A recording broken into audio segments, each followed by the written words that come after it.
So, I just had my lunch and medyo napabusog ako masyado. So, I'm taking a cup of hot green tea and I'm looking at our home. I can't help but smile because I love it.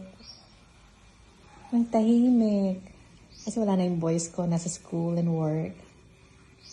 And I'm just here with my mom and my auntie.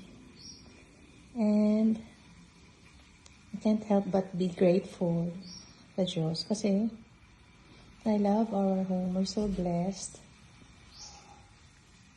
Dahil very low maintenance siya. Hindi siya masakit sa ulo. I've tried having a bigger house and I did not really like it because as a solo parent, the less I think of, the better for me.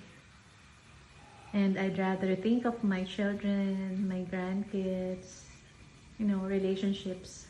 I'd rather focus on relationships, work, than accumulating material things na ang hirap-hirap naman niyang i-maintain. So I'm really thankful, grateful, and blessed.